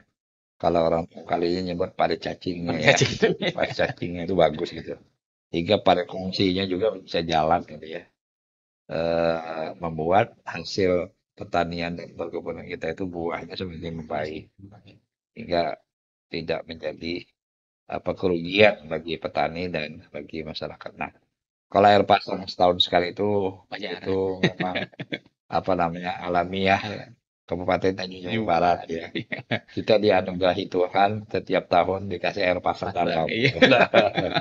Tapi kemudian air pasang dalam ketika surut jadi anugerah nelayan. Iya. Karena air pasang dalam itu apa ikan-ikan dari laut itu dibawa Ke dalam. ke dalam. Iya. Nah, ketika surut mereka ikan itu tertinggal. Maka petani apa nelayan kita juga dapat Anugerah. anugerah juga dari pasang dalam itu. Ke dalam. Itu saya kira. Oke. Iya. Ustaz, terkait kemiskinan kita berhasil menekan angka kemiskinan dari 10% tahun 2022 sekarang turun menjadi 9,79%. Ya. Apakah ini terkait dengan jumlah UMKM yang sangat banyak itu sendiri atau gimana Ustaz? Pertama begini, kita pertama membantu dari sektor pertanian dan perkebunan. Jadi kita membantu bibit supaya masyarakat ini tetap petani, kita bantu saprodinya. Kemudian dari sektor perkebunan, apa namanya kita meremajakan sawit, meremajakan kelapa, gitu kan. Ini otomatis juga membuka lahan-lahan kerjaan bagi masyarakat kita untuk mendapatkan pendapatan. Kemudian juga kita melakukan intervensi, misalnya bansos tetap kita berikan, PKH tetap kita berikan, ya. Kemudian Basnas bantuan sembako tetap kita berikan, lewat beasiswa juga kita berikan. Ini dalam rangka untuk menekan apa namanya pengeluaran masyarakat kita, gitu ya, sehingga tidak terlalu banyak mengeluarkan itu. Nah, kemudian yang kedua, memang yang ketiga, UMKM kita berkembang. Nah, sehingga masyarakat ini ada usahanya Ada gitu. usaha Nah, saya melihat sektor UMKM inilah menekan angka kemiskinan itu. yang paling Ya, besar yang paling kontribusinya. besar kontribusinya untuk menekan itu. Di samping memang saya selalu memerintahkan program-program padat karya ya. Jadi misalnya satu ini kegiatan, satu kampung Menyerap. bekerja, Iya. menyerap tenaga kerja, sehingga padat karya ini dapat menurunkan angka kemiskinan dari 10% kemarin ya menjadi 9,79% ya. Nah, mudah-mudahan ini terus kita upayakan. Memang satu-satunya ya kita harus memaksimalkan UMKM ini. Ustaz, salah satunya adalah penurunan angka kemiskinan itu juga adanya investasi besar di Tanjung Barat. Ya, betul. Menurut data bahwa Kementerian Investasi dan BKMP mengatakan bahwa realisasi investasi di Tanjung Barat itu melebihi target RPJMD, di Betul. mana tahun 2023 sementara di triwulan ketiga kita udah dapatkan realisasi investasi sebesar 344,5 miliar. Iya. Faktor utama Ustaz, investasi itu bisa datang banyak di Tanjung Barat itu apa sih? Ya, pertama gini, karena potensi daerah kita. Potensi Ya, itu daerah. ya. Jadi misalnya baru-baru ini kan Hmm? yang baru masuk ini Jetstone ya. Ya berinvestasi kurang lebih sampai 4 triliun. Ya, kemudian eh, Petro China misalnya tajak sumur kembali mencari sumur-sumur Terus lagi. Kemudian juga ada beberapa perkebunan sawit ya yang mereka membuka guna usaha di Kabupaten Tanjung Barat. Nah, ini kemudian iklim-iklim investasi ini karena potensi daerah kita yang memang luar biasa ya, yang sampai hari ini dianugerahi oleh Allah untuk apa kebaikan masyarakat kita. Nah, belum lagi kita tahu bahwa sektor perkebunan ini cukup tinggi cukup ya, sehingga membuka ruang-ruang investasi itu. Nah, memang realisasinya yang cukup tinggi itu saya kira memang potensi daerah kita ya. Nah, tinggal lagi bagaimana sektor perikanan lagi yang belum memang terelaborasi dengan baik ya. Padahal kita tahu bahwa dari 11 kabupaten kota di Provinsi Jambi ini kita kita yang punya potensi sungai perikanan kita yang luar biasa ya. luar biasa. Cuma belum termanfaatkan. Nah, ini saya meminta nanti ke Dinas Perikanan memang untuk memaksimalkan supaya ada ruang-ruang investasi juga di situ ya. Tidak menutup kemungkinan, misalnya kita ekspor lobster ya dari sini. Sekarang kan kita punya, tapi yang ekspor itu orang luar, Orang luar ya, iya bukan kan? kita yang Bukan ekspor. kita gitu. Nah, kalau pedagang kita yang bisa mengekspor secara langsung dengan apa tercatat di apa di perindak kita, kita bisa banyak investasi yang ada di Kabupaten dan Jawa Barat. Selain tadi Ustaz ada bilang pertanian, perkebunan, kemudian perkebunan kita yang memang Iya belum betul. terlalu diekspor. Apalagi sih ada lagi nggak sih Ustadz bidang apalagi yang memang kayak ini menurut Ustadz ini potensial nih untuk diinvestasikan gitu, tapi yang belum sampai sekarang belum ke Nah, diinvestasikan. sekarang ini kan kita lagi tadi saya mendapat laporan dari KPH ya. Kehutanan misalnya, kita punya ruang apa bentangan mangrove yang Oh, luas mangrove. gitu ya. Ya, Kita mangrove kita ini kan apa hutan hutan mineral yang TNKS itu dengan hutan mangrove kita. Nah, hutan mangrove kita ini bisa 5 kali kemampuan menyimpan karbonnya itu, storage gitu ya. storage. Nah, jadi karbon capture kita ini bisa dijual bentangan. Nah, ini tinggal di apa namanya dikreasikan ya, di branding gitu. Dan sudah ada yang pihak-pihak asing untuk membeli Hmm, karbon kita ya, mangrove, kemudian gambut gitu. Nah, ini potensi daerah kita nih menjadi investasi juga ya. mangrove ya. Iya, jadi Allah ngasih bentangan mangrove yang luar biasa. Biasa Ya, ya. mudah-mudahan dalam waktu dekat ini kami bersama Bapeda juga bantuan dari pihak kehutanan ya untuk mempresentasikan dengan pihak-pihak luar negeri yang mereka sangat butuh apa namanya carbon capture ini sehingga industri-industri mereka itu bisa berproduksi di sana gitu. Kita dapat karbon gas gak sih Pak? Ah, Karbon tax kita dapat nggak sih Pak? insya Allah mudah-mudahan nanti kan DBH sawit ya, Eh, kita sudah dapat, DBH migas juga kita sudah dapat, ya mudah-mudahan nanti dari hasil penjualan karbon karbon juga tax. bisa mendapatkan ya, hingga apa namanya bisa menambah PAD PAD. kita Kabupaten Tanjung Barat. Iya, jadi dia lihat mangrove juga banyak juga yang bisa dimanfaatkan turunannya Ustaz Betul. ya. Di samping memang wisata ekowisata, kemudian juga sekaligus juga apa apa udara yang bisa menangkap udara kotor ya. Nah, Ustaz, kita ke misi terakhir, Ustaz. ya, Pemerataan pembangunan dari desa sampai ke kota. ya, Posisi jalan mantap kita adalah 45%. betul betul. Ada nggak sih kendala Ustadz pada saat Ustadz ingin menjalankan program agar posisi jalan mantap kita ini bisa menembus 100%, Ustadz? Ya, memang topografi ya. Jadi Tanjung Barat ini memang Topografi. topografi kita juga memang agak berat ya. Dananya juga cukup fantastis ya. Maka kita tertatih-tatih ini jalan mantap ini ya. Masih 45% ya. Memang dibandingkan dari tahun ke tahun tetap Naik. naik gitu. Nah, investasi kita cukup besar dengan PAD kita yang masih cukup rendah ya. Nah, kita masih mengandalkan bagi hasil ya. Nah, mudah-mudahan kalau bagi hasil yang cukup baik, kita bisa meningkatkan posisi jalan mantap kita. Nah, konektivitas daerah sudah alhamdulillah hampir sudah 90% ya. Tidak ada lagi desa-desa yang terpencil yang tidak terkoneksi. Koordinasi dengan daerah. Ya, misalnya Seberang Kota, alhamdulillah sudah sampai ke ujung. Kemudian Kuala Petara, ya sudah selesai. Kemudian ada beberapa daerah Ulu, Lubuk Kambing, kemudian Lubuk Merenang ya, kita bangun infrastruktur. Nah, konektivitas daerah yang kita bangun ini juga tidak luput dari dana CSR perusahaan. Karena kalau mengandalkan APBD kita tidak kuat ini ya. Jadi mereka kita minta bangun 10 kilo gitu dengan rigid beton dan sebagainya. Jembatan juga ya dengan rigid beton dan sebagainya. Nah, alhamdulillah dengan bantuan-bantuan CSR kemudian juga APBD kita yang cukup baik ya sehingga pembangunan infrastruktur kita bisa jalan. Hampir ya sudah tidak ada lagi desa-desa yang tidak terkoneksi Oke. ya. Kita bicara tadi Ustadz bicara tentang koneksi antar desa, sebenarnya Oke, Ustadz. Bagaimana dengan kita kan juga ada yang koneksinya hanya lewat sungai. betul Itu gimana Ustadz? Infrastruktur yang dipersiapkan. Kalau darat kan jelas jalan Ustadz betul. ya. Kalau yang lewat sungai gimana Ustadz? Nah, kita membangun dermaga hati ya. Dermaga. Oke. Alhamdulillah tahun ini kita bangun pula tiga ini ya. Dua dua dari APBN, satu APBD. Kita tahu satu halte itu cukup besar ya. Hmm. 1 miliaran lebih ya. Satu halte. Iya, satu halte.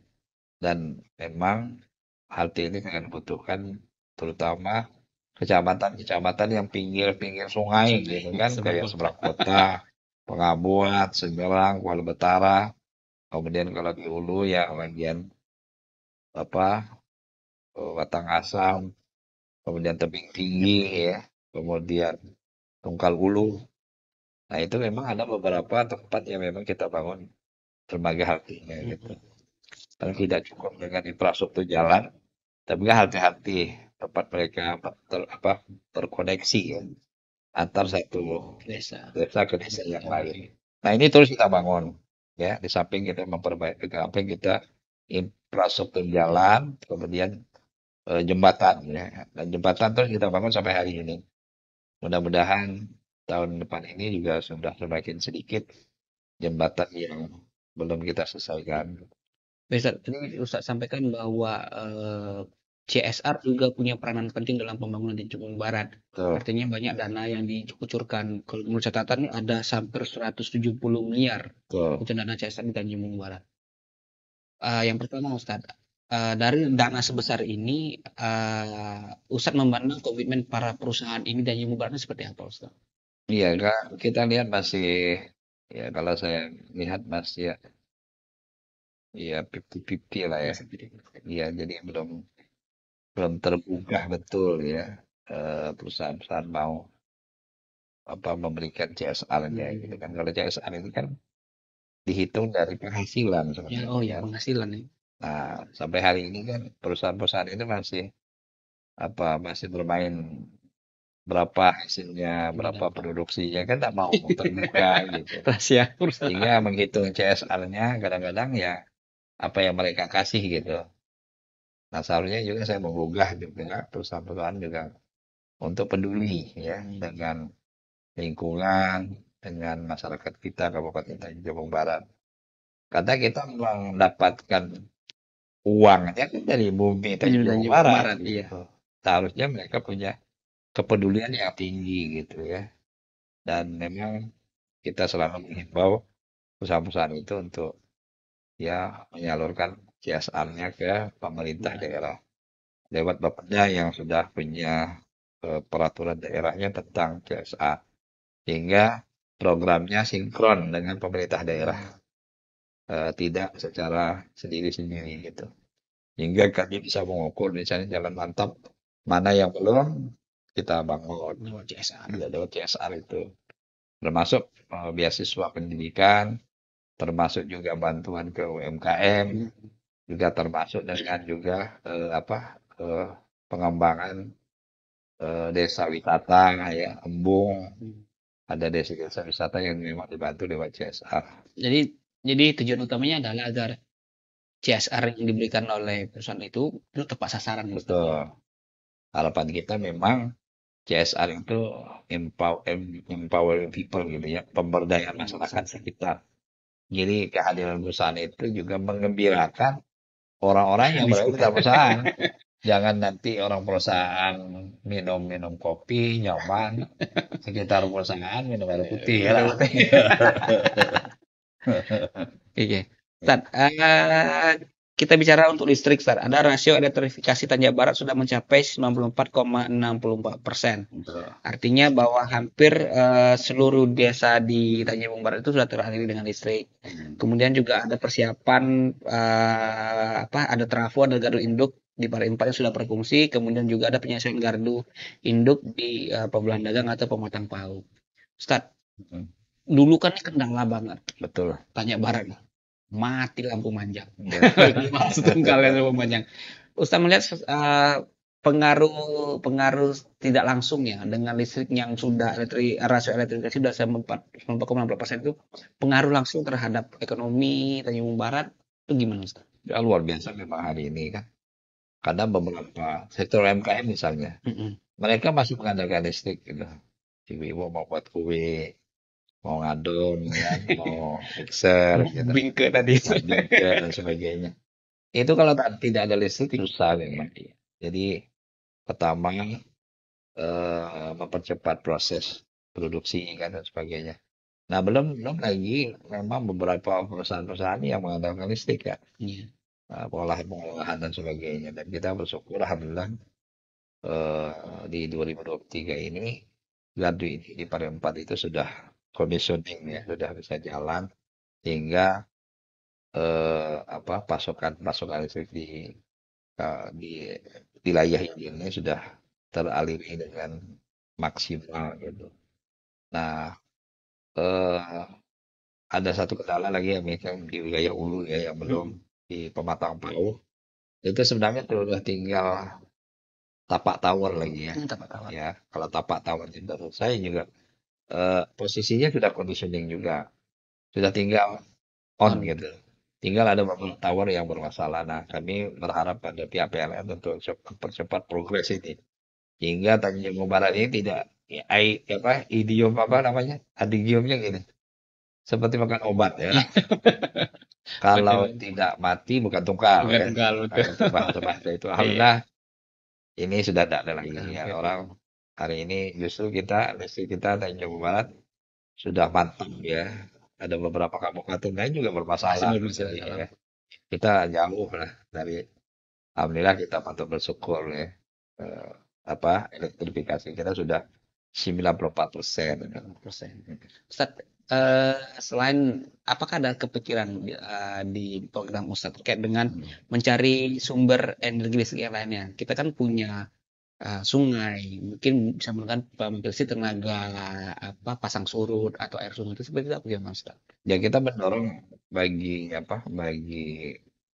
PLN ya untuk menggunakan bahan baku yang memang tidak hanya minyak dan gas, tapi juga bahan-bahan fosil lainnya yang memang energi terbarukan yang minim polusi ya, yang karbon biru ya, udara biru. Nah, apa namanya ekonomi biru sekarang ini kan itu. Hmm. Jadi mulai energinya biru, ekonominya juga biru. Dia keseimbangan alam dan sebagainya. Dan kita mendorong pihak PLN untuk menggunakan itu ke depannya dengan potensi-potensi yang dimiliki oleh daerah kita, Hmm. ya. Misalnya menggunakan apa tempurung ya atau minyak apa namanya minyak minyak apa namanya buah buah apa itu eh yang sudah ada di depan kita lah gitu ya. Dan belum lagi energi pasang surya kita yang cukup deras Cukup besar misalnya ya. bisa digunakan pembangkit listrik.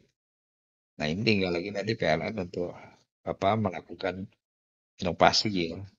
Dan saya kira ya PLN juga ke situ juga. Nanti karbon biru, ekonomi biru, Biru. semuanya biru gitu. Artinya tidak ada lagi polusi Ada ya. polusi udaranya. Nah, mudah-mudahan negara kita menjadi negara sehat ya. Ya, alamnya seimbang dan tidak ya terjadi apa kerusakan-kerusakan di daratan dan di lautan. Benar. Iya, Di listriknya dapat, alamnya aman. alamnya aman. Jadi tumbuh apa ekonominya maju, Maju. tidak merusak Ini yang lingkungan. sudah benar. Oke. Ustadz, salah satu yang menarik dari data statistik adalah angka rasio indeks Gini Ya, Kabupaten Jawa betul. Barat yang 0,32, artinya tidak terlalu Terlalu jomplang ya jomplang antara orang kaya dengan dengan orang orang miskin. miskin ya. Antara orang sugih dengan orang miskin. Nah, ini alhamdulillah rasio Gini kita masih cukup apa ya, cukup baik lah ya, tidak terlalu jomplang Tidak jomplang ya. antara si kaya dan si miskin, pemodal dan tidak ya. Nah, ini menunjukkan saya meyakini bahwa perputaran ekonomi itu hampir merata gitu. Tidak hanya dikuasai oleh pemilik modal, tapi juga merata di segmen-segmen tertentu dalam kehidupan masyarakat kita. Sehingga inilah yang membuat orang nyaman berusaha di Kabupaten Tanjung Jabung Barat gitu. Nah, kayak kalau rasio Gini kita itu semakin kecil, Iya. ya ketimpangan akan semakin rendah. Gitu ya. Kalau ketimpangan semakin rendah, ya mereka merasa nyaman berinvestasi, berusaha, pengembangan ekonomi di Kabupaten Tanjung Jabung Barat ini. Kalau rasio Gini-nya rendah, indeks kenyamanan bisa 100%. Ustaz. Betul, kalau sudah, ya kalau 0, itu kan sudah rendah ya. Sudah rendah ya. Harapan kita ya kalau 0,36 mudah-mudahan 0,2 gitu ya, tambah 2,2 rendah lagi. lebih rendah lagi. Nah, harapannya sehingga ekonomi itu tidak hanya apa namanya dikuasai oleh pemilik-pemilik modal, ya, tapi juga sudah dirasakan oleh orang-orang bawah secara keseluruhan gitu. Baik, Ustaz. Akibat dari rasio Gini ini, hampir dikatakan seluruh desa di Jawa Barat itu tidak ada lagi desa tertinggal. Betul, Bahkan 7 desa udah masuk dalam desa mantap, Ustaz. betul. Bagaimana Ustaz melihat hal ini sebagai faktor yang membuat Tanjung Barat ini pendapatan per kapitanya juga, akumulasi per kapitanya juga menaik. Betul. Itu tadi kita membangun infrastruktur dulu ya. Kemudian penghubung antar satu desa ke desa Desa lain lain. dengan membuat jembatan. Sehingga hasil produksi pertanian perkebunan sisa bisa dibawa ke sini gitu. Nah, ini yang kita bangun selama ini dan luar biasa memang membangun apa konektivitas itu hampir menjebak APBD Dana itu. kita ya. Dan kita tahu ini sangat mahal ya. Tapi suka atau tidak suka karena ini bagian dari kebutuhan masyarakat kita untuk meningkatkan penghasilan mereka, maka ini kita bangun hingga produksi-produksi perkebunan mereka itu bisa dibawa keluar. Nah, ini yang membuat apa namanya rasio Gini kita juga semakin Semakin kecil. semakin menurun ya. Ketimpangan itu di masyarakat kita. Jadi bisa dikatakan bahwa kalau kalimat orang mengatakan sebuah kabupaten itu hidup karena desanya juga mantap. Betul, Artinya memang tujuan negara ke depan peningkatan ekonomi itu di desanya itu di dulu. desa betul. Memang dari 114 desa kita ini kan ada 7 desa yang sudah mantap ya. Eh, sekarang kita ada lagi namanya desa pangan aman ya, desa Proklim, kemudian desa apa? Desa desa yang menjadi ekowisata dengan ikoniknya sendiri. Maka saya selalu mengatakan, buatlah satu ikonik sendiri di desa-desa itu yang menjadi sumber pendapatan. Nah, kalau nanti desa itu sudah semua rata seperti itu, saya yakin itu tidak ada lagi anunya ketimpangan antar desa itu. Dan sekarang alhamdulillah sudah hampir maju ya. Semua desa berlomba-lomba. Maka kita ada lomba Nama desa. desa. Gitu. Bisa desa Purwodadi Iya, Ustaz ya. itu. Mudah. Secara nasional juga kita sudah dapatkan gitu kan.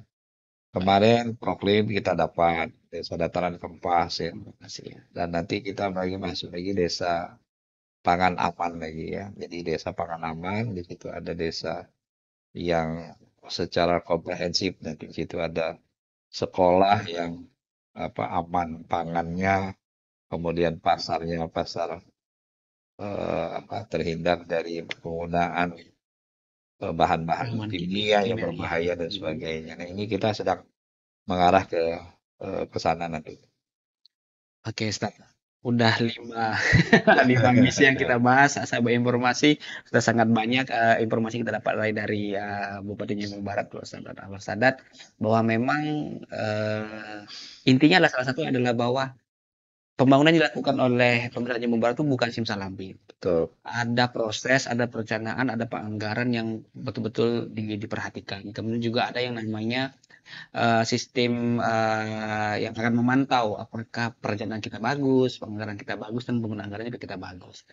Baik Ustaz, terkait dengan 2024 ini kan baru masuk di awal nih, Ya, di ya, ya. Februari nih. Ya. Apa sih yang bakal Ustadz lakukan? Itu fokus kemana nih Tanjung Barat pada 2024 ini?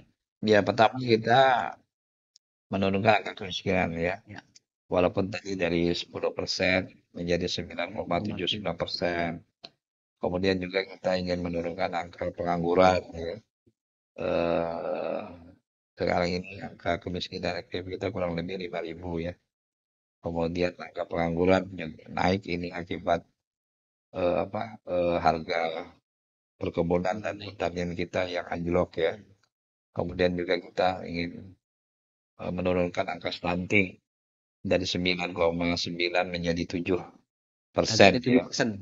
Target kita di 2029 ini. Kemudian ekonomi kita juga ingin kita upayakan semaksimal mungkin dengan pengembangan sektor UMKM ya yang terus kita lakukan. Kemudian juga potensi-potensi wisata kita yang sudah mulai muncul ya.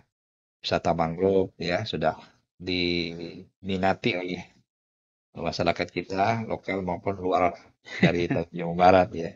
Yang setiap 1 minggu sudah hampir 200-an gitu kan. Kemudian juga kita sedang mengembangkan potensi lain. Misalnya food estate ya. Jadi kalau orang ke Tungkal bisa makan seafood. Nah, ini juga sudah kita kembangkan lewat sektor-sektor usaha-pengusaha makanan yang di Kabupaten Tanjung Barat untuk mendapatkan penghasilan di kota Kuala Tungkal di Kabupaten Tanjung Barat. Dan mudah-mudahan nanti ini semua bisa mengejar RPJMD kita. Yang walaupun jabatan bupati kurang lebih 3,5 tahun ini. Iya, 3 tahun. Seharusnya 5 tahun 5 ya. tahun, ya. Dan kita patut bersyukur kita sudah banyak melampaui RPJMD. Artinya yang 5 tahun bisa kita kerjakan dalam 3 tahun. Alhamdulillah. Alhamdulillah. Dengan kondisi seadanya.